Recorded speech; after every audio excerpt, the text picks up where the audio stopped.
15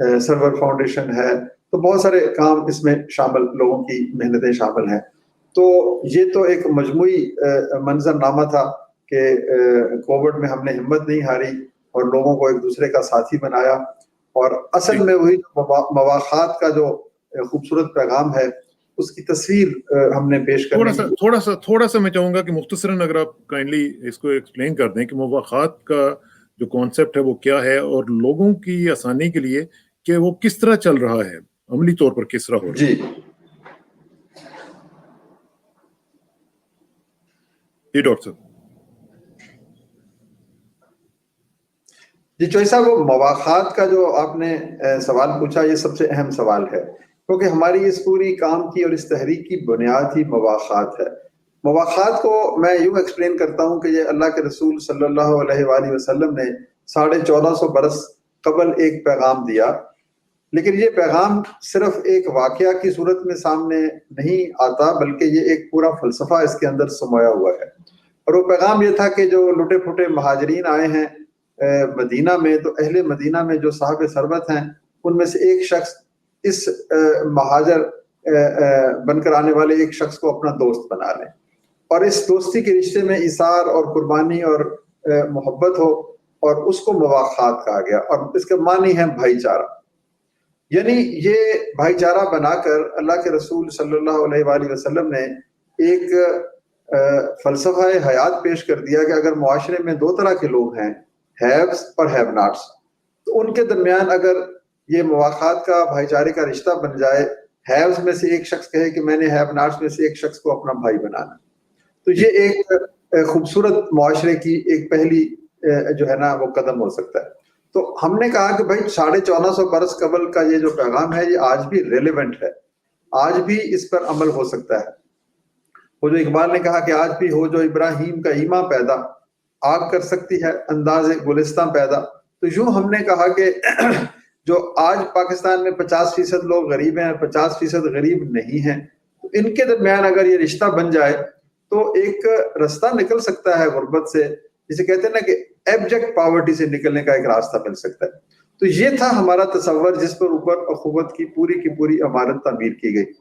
اب دوسرا قدم یہ تھا کہ بھئی مواخات کا عملی مظاہرہ کیسے ہو.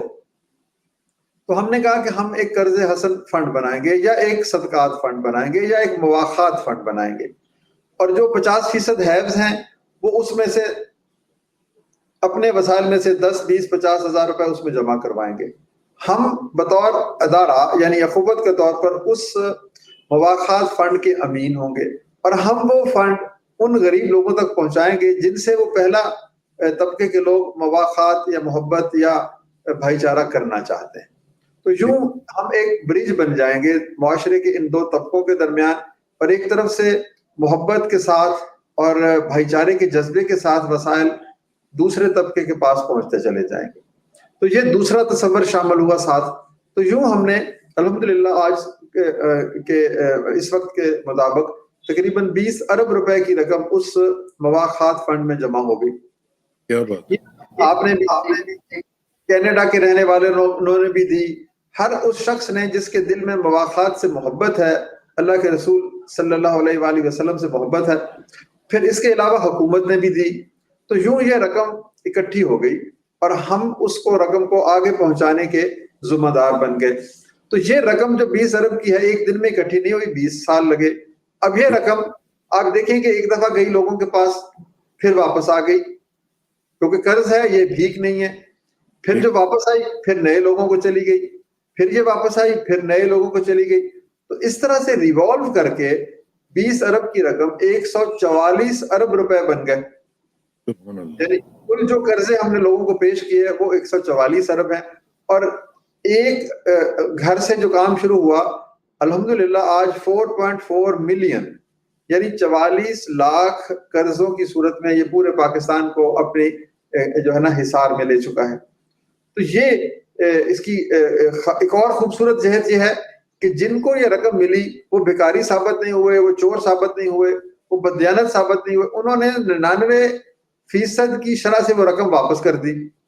تو یہ ہماری قومی معیشت کی رگوں میں یہ لہو بن کر دوڑ رہا ہے یہ پیسہ. اور اس 140 ارب کے انویسٹمنٹ کے نتیجے میں 1000 ارب روپے کی دولت کریٹ ہوئی.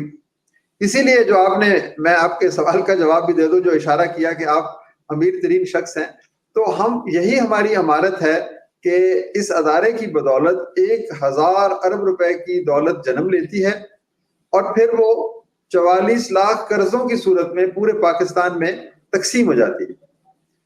اصل چیز دیکھیں, غربت کا خاتمے کے لیے جہاں پر دولت کی کریشن یعنی جی ڈی پی میں اضافہ ضروری ہے, وہیں پر دولت کی تقسیم بھی تو ضروری ہے. اگر کسی معاشرے میں دولت جنم لے رہی ہے, ملیں ہیں, فیکٹریاں ہیں, کاروبار ہیں, بینکس ہیں, لیکن وہ دولت چند ہاتھوں میں مرتکز ہو گئی, تو اس دولت کا کیا فائدہ؟ وہ تو پھر چند گھر جو ہیں وہاں پر روشنی ہو گئی اور باقی پورا وطن جو ہے اندھیروں میں ڈوب گیا. تو یہ ایک ایسا نظام بن گیا ہے کہ لوگوں کی محنت سے, اس پیسے کی انویسٹمنٹ سے, کاروبار کرنے سے نئی دولت جنریٹ ہوتی ہے اور وہ کسی ایک شخص کے حصے میں نہیں آتی. آپ دیکھیں نا, پاکستان کے بینکوں کو دیکھیں, شاید آپ کو نظر آئے کہ ایک شخص نے بھی 20 ارب روپے قرضے لیے ہوں. تو یہ یعنی اس کے نتیجے میں اس کی دولت بڑھ گئی, لیکن یہ اس 20 ارب کے ریوالو ہونے کے نتیجے میں 44 لاکھ قرضے گئے, یعنی 1.5 سے 2 کتنا بڑا امپیکٹ ڈاکٹر صاحب آپ سمجھتے ہیں یہ؟ یعنی وہ امپیکٹ ہے جس کو ہم فیل بھی کرتے ہیں معاشرے میں کہ واقعتاً یعنی لوگوں کی زندگیوں میں تبدیلی آئی ہے اور معاشرے میں ایک جو پاورٹی کا ایلیویشن کا جو پلان ہے اس میں بہتری آئی ہے, اس میں کچھ مدد ملی ہے اوور آل گورنمنٹ کو بھی اور آپ جیسے جو ادارے کام کر رہے ہیں ان کو بھی. جو صاحب اس کے نا 3-4 پہلو ہیں.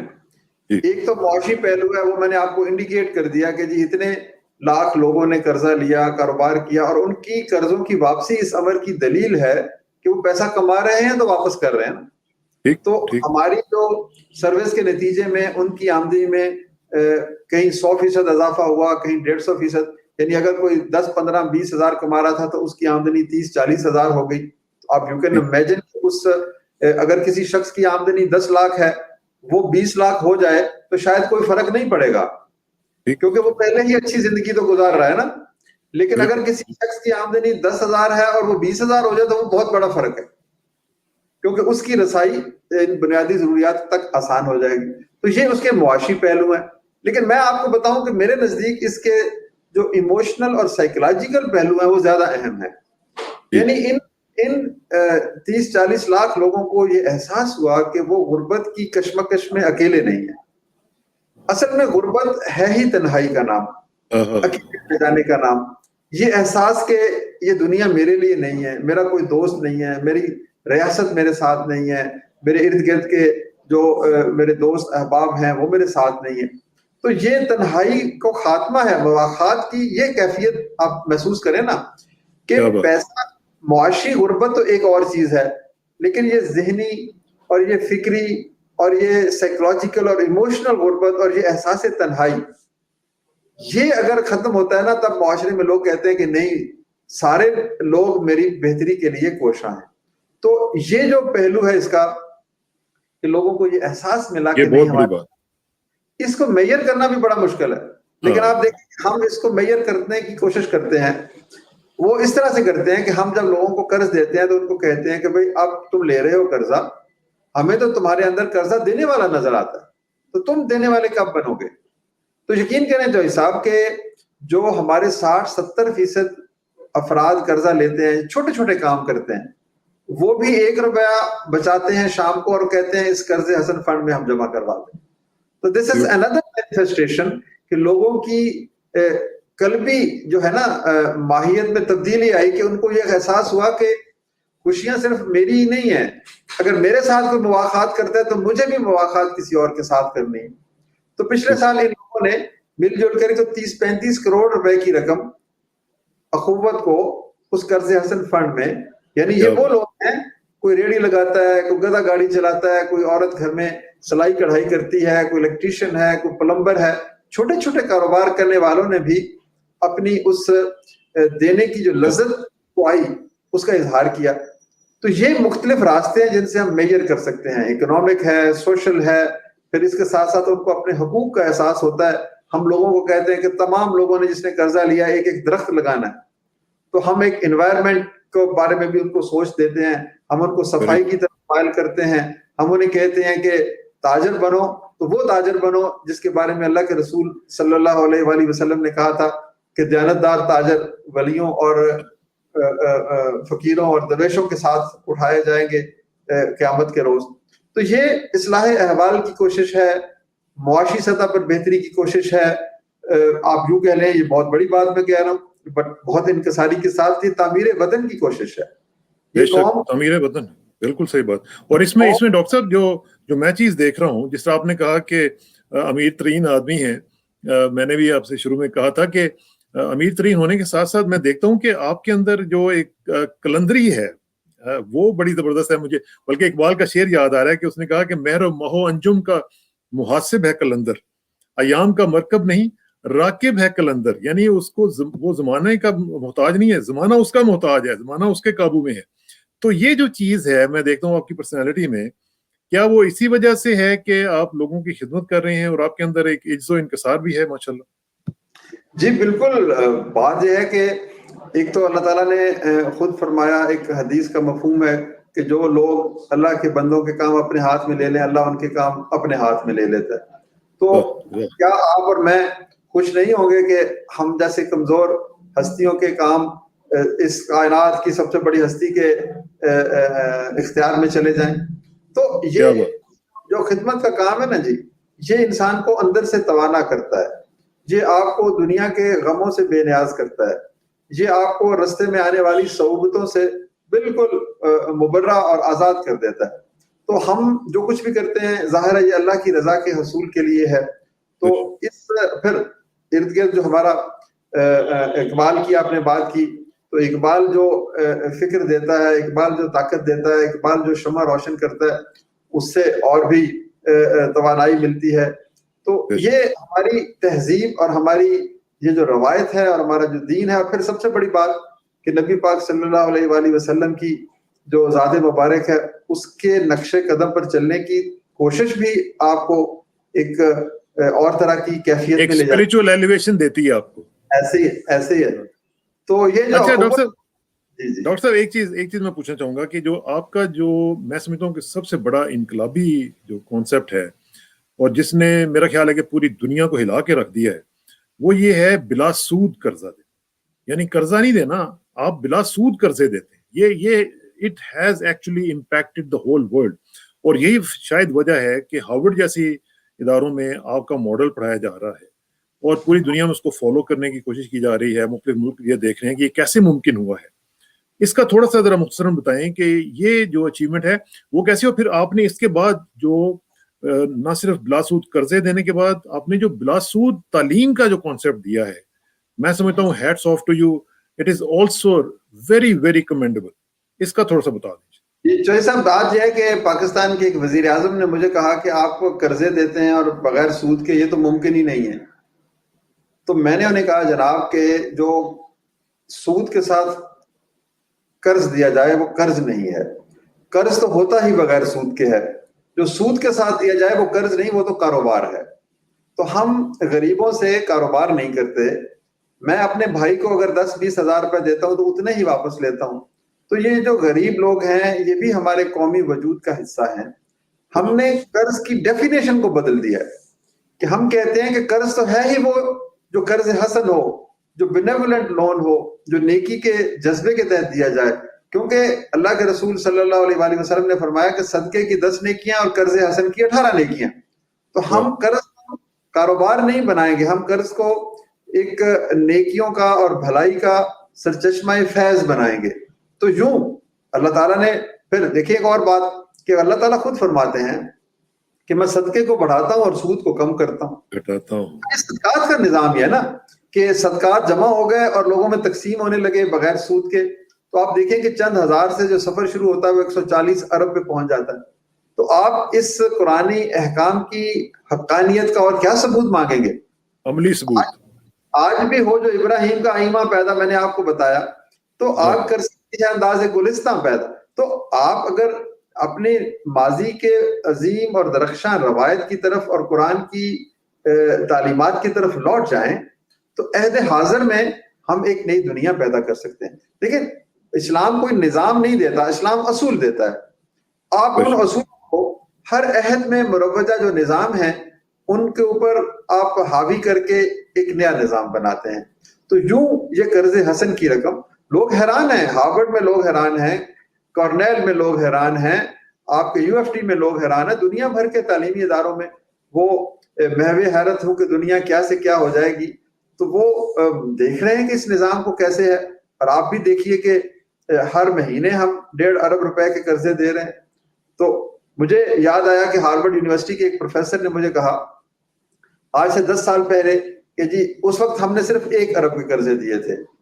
تو اس نے کہا کہ آپ کا نظام سسٹینیبل نہیں ہے، یہ پائیدار نہیں ہو سکتا، آپ بہت جلد ختم ہو جائیں گے کیونکہ آپ سود نہیں لیتے، آپ اپنی کاسٹ نہیں وصول کرتے، اور وہ فائنینشیل کاسٹ وصول نہیں کریں گے تو یہ کام نہیں بڑھے گا. تو اب 10 سال کے بعد جو 1 ارب تھے اب 140 ارب روپے ہو گئے. تو آپ مجھے بتائیں کہ کامیابی سود میں ہے یا سود سے پرہیز میں؟ تو یہ ایک نظام بن گیا. اچھا پھر آپ نے یونیورسٹی کا پوچھا تو وہ بھی یہ ایسی ہی چیز ہے. ہم نے کہا بلکہ میں یہاں پہ ذرا یونیورسٹی کے بارے میں لوگوں کو بتا دوں کہ میں خود یونیورسٹی اس میں جا چکا ہوں، اور ڈاکٹر صاحب نے مہربانی کر کے ہمیں بلایا، وہاں پہ ہم لوگ گئے اور دیکھ کے یقین کریں کہ یعنی وہ کہتے ہیں کہ I was in the seventh heavens. تو مزہ آ گیا. جی ڈاکٹر صاحب. چوہے صاحب آپ کی آمد کی یاد ابھی تک وہاں پہ در و دیوار پہ نقش ہے، اور وہ بچے آپ کو یاد کرتے ہیں، وہ لوگ آپ کو یاد کرتے ہیں. اب ہم اور آگے بڑھ گئے، اب آپ انشاءاللہ تشریف لائیں گے. میں پورے آپ کے دوستوں کو، سننے والوں کو بھی دعوت دیتا ہوں کہ اگر آپ چاہیں تو کسی دن ہم ورچوئل ٹور کروا دیں گے یونیورسٹی کا آپ کے اس پروگرام. تو ضرور، یہ بڑا اچھا ہو جائے گا، بڑا اچھا ہو جائے گا. بلکہ میں چاہوں گا کہ ورچوئل ٹور کے ذریعے ہم لوگوں کو بتائیں کہ یہ کیسے کیسے ماڈلز پاکستان میں بن چکے ہوئے ہیں اور پریکٹیکلی وہاں پہ ان کے اوپر عمل ہو رہا ہے. جی بالکل، یہ آپ کسی دن رمضان کے بعد کوئی دن رکھ لیجئے تو ہم آپ کو ورچوئل ٹور ایک ایک اس کے کمرے، اس کے ڈارمیٹریز، اس کی ماحول، اس کا کچن، اس کا میس، اس کے class room, academic environment, student سے ملائیں گے. تو اس کے پیچھے بھی یہی تصور مواخات کا ہے کہ بھئی آج جو بچہ فیس نہیں دے سکتا وہ آج نہیں دے، وہ 10 سال کے بعد دے یا 15 سال کے بعد. کیونکہ اس بچے کی تعلیم حاصل نہ کرنا اس کا نقصان نہیں ہے، وہ ہمارا نقصان ہے. تو یہ تو میری چند زندگی کی قیمتی پوزیشنز میں سے ہے جو آپ نے یہ تصویر دکھائی ہے کہ آپ دیکھیں، یہ آپ نہیں ہے، پورے اہل کینیڈا اور وہ تمام پاکستانی ہیں جو کینیڈا میں رہتے ہیں اور وہ جاننا چاہتے ہیں کہ پاکستان میں کیا ہو رہا ہے. بے شک، تو بے شک. جیسے ایویڈنس کے الحمدللہ پاکستان میں امید اور یقین کے جو ہیں سرچشمے وہ خشک نہیں ہوئے. تو اور ڈیزائن جو ہے اتنا خوبصورت ڈیزائن جو ہے، میرا خیال ہے کہ اٹس اے یونیک ڈیزائن، اور پاکستان میں نے اس طرح کی یونیورسٹی کا ڈیزائن جو ہے وہ دیکھا نہیں ہے. اٹس اے بیوٹیفل ایریا، اور بالکل آپ صحیح کہہ رہے ہیں کہ یہ ورتھ وزٹنگ ہے. ایون وہ لوگ کہ جو ذرا تھوڑی سی پکنک کے موڈ میں بھی ہوں، وہ بھی وہاں پہ جا کے تو کھانا بھی آپ کو ملے گا اور بڑی زبردست سروس ملے گی آپ کو. جیسا ہم نے یہاں پر ایک school of hospitality and tourism بھی بنا رہے ہیں، اس کی تعمیر شروع ہونے والی ہے. جی میں نے وہ مشتاق بھائی نے بتایا ہے. جی جی وہاں پر ہم 10 کمرے بھی بنا رہے ہیں. تو وہ آپ آئیں گے تو نہر کے کنارے ایک بڑا خوبصورت کمرہ آپ کا منتظر ہوگا اور آپ کے دوستوں کا. پھر وہاں پر آپ رہیں گے اور بچوں کو پڑھائیں گے، بچوں کے ساتھ انٹریکٹ کریں گے. تو میں یہی آپ سے کہہ رہا تھا کہ یہ دیکھیں نا، پورے پاکستان سے یہ بچے آئے ہیں، 48 اضلاع سے، ہر صوبے سے، سکردو سے لے کر بحیرہ عرب کے ساحل تک.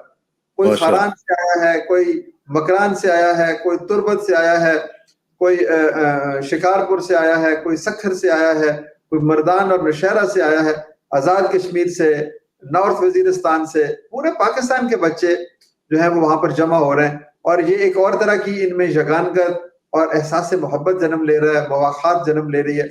تو یہ قرض حسن جو ہے ہمارا وہ چھوٹے چھوٹے کاروباروں کے لیے ہے تاکہ امیڈیٹ جو غربت ہے اس میں کمی آ سکے. اور یہ جو یونیورسٹی ہے یہ بھی قرض حسن کی دوسری صورت ہے. اور یہ خمیر جسے کہتے ہیں نا کہ لیڈرشپ کو ہم پروڈیوس کر رہے ہیں. یہ ان بچوں کو ہم یہاں پر تعلیم دینا چاہتے ہیں جو بہترین صلاحیت رکھتے ہیں لیکن ان کے پاس وسائل نہیں ہیں.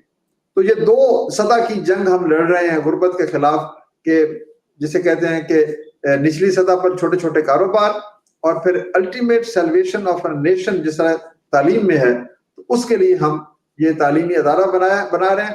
اور آپ دیکھیں گے، یقین کریں کہ ہم سوچ رہے ہیں، دیکھ رہے ہیں، اور ہم اس یقین سے مالا مال ہیں کہ یہ ادارہ مستقبل کے لیڈرز پروڈیوس کرے گا اور یہ آکسفورڈ یا ہارورڈ کا ہم پلہ ثابت ہوگا اور حقیقی معنوں میں پاکستانی پیدا کرے گا. کیونکہ میں نے دیکھا کہ وہاں پہ ڈارمیٹریز میں جس طرح آپ نے فرمایا کہ مختلف صوبوں کے لوگ اکٹھے رہ رہے ہیں، تو ان میں جو یگانگت ہے وہ بڑی زبردست بن رہی ہے. کیونکہ جو کیمسٹری دونوں سارے لوگوں میں، مختلف صوبوں سے آئے ہوئے لوگوں میں، جو کہ ہمیں چاہیے اس وقت، وہ بہت زیادہ وہاں پہ میں نے محسوس کی تھی.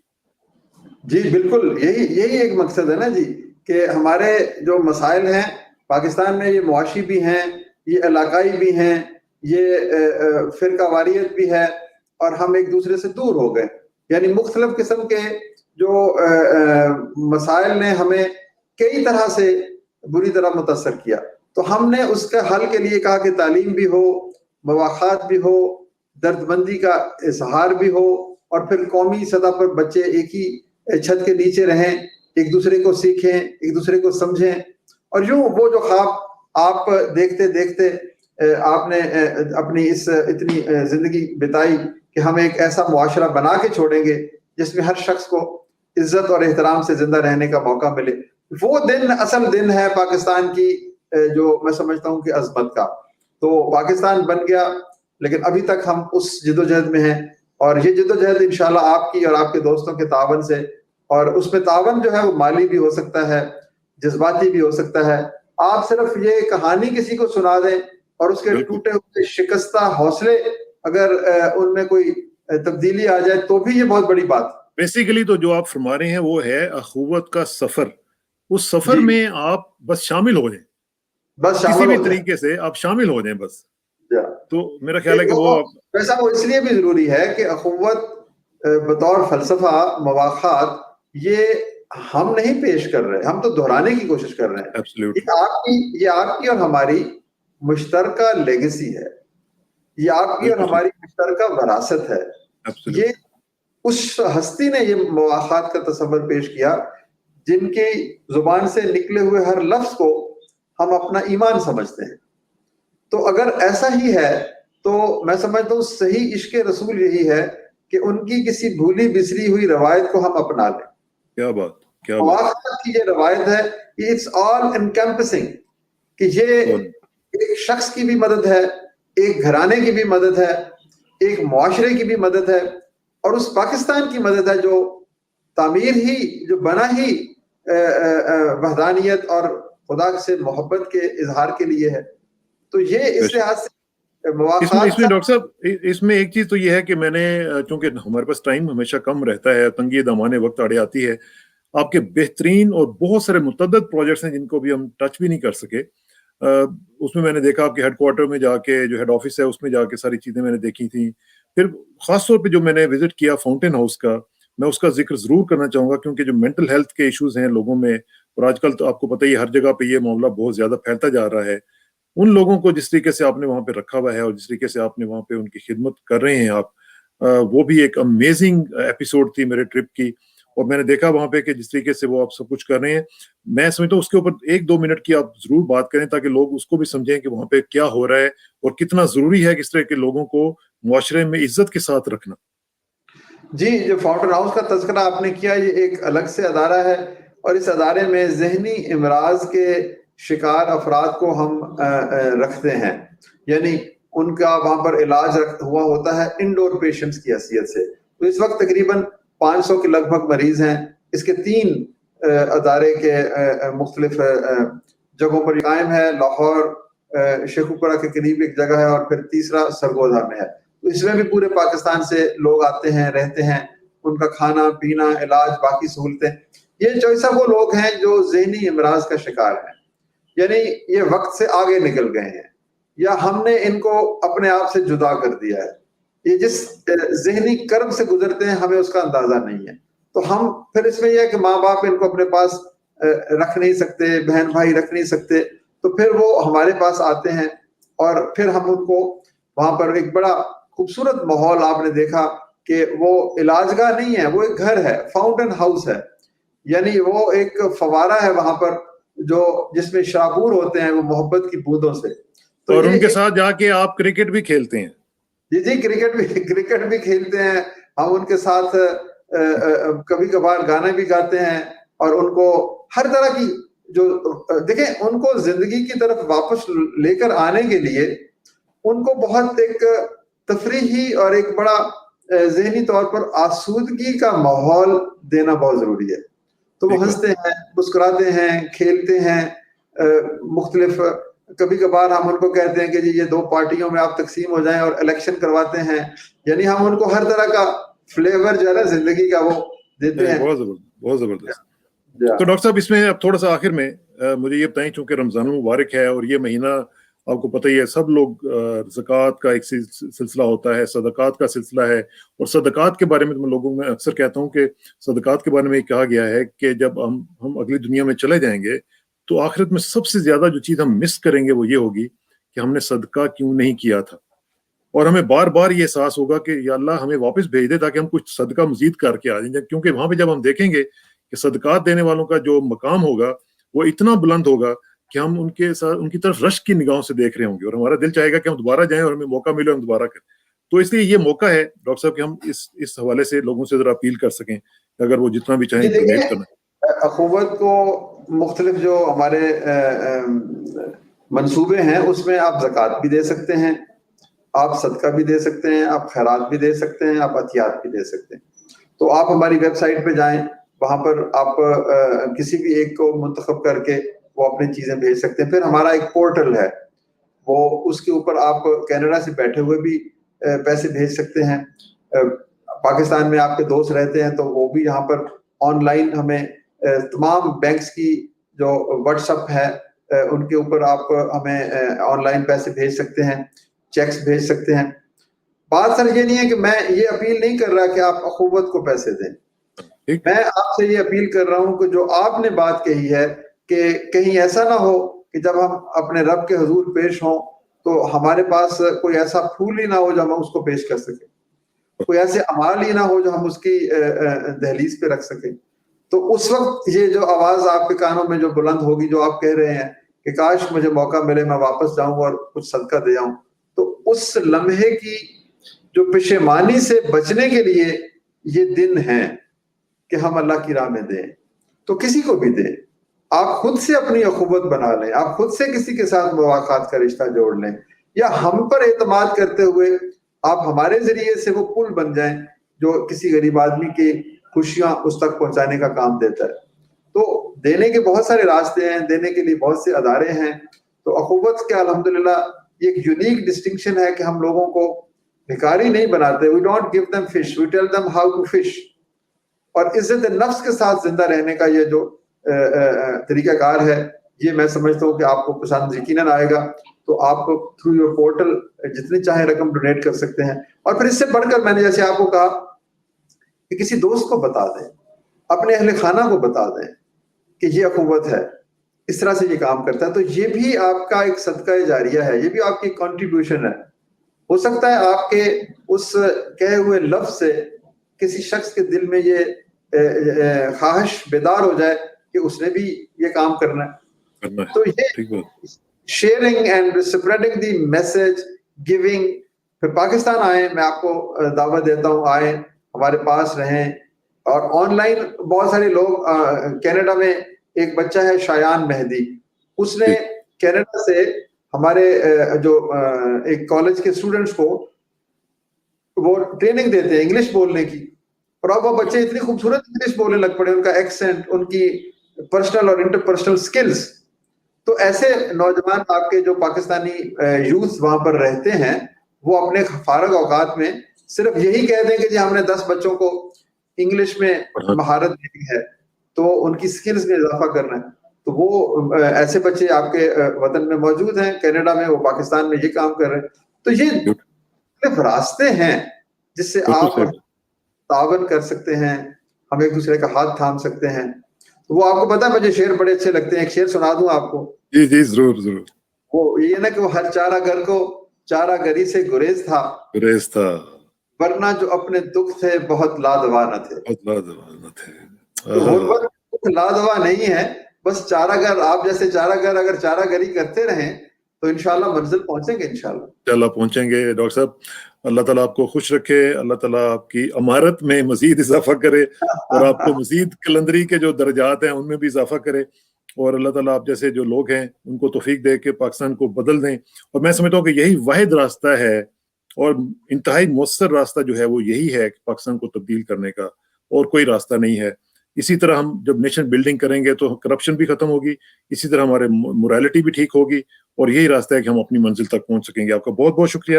انشاءاللہ آپ سے رابطہ رہے گا, اور میری آخر میں دعا یہ ہے کہ میں تیرا ہی بندہ ہوں, اور میرے لیے فخر کی بات یہ ہے کہ تو ہی میرا پروردگار ہے. تو بالکل اسی طرح جس طرح میں چاہتا ہوں مجھے بھی اسی طرح بنا دے جس طرح تو چاہتا ہے. سپردم بتمائے خیشرا تو دانی حساب کم و بیشرا. مجھے اسراق ثنا کو ڈاکٹر امجد ثاقب صاحب کے ساتھ اجازت دیجیے. جلدی ملاقات ہوگی انشاءاللہ. اللہ حافظ.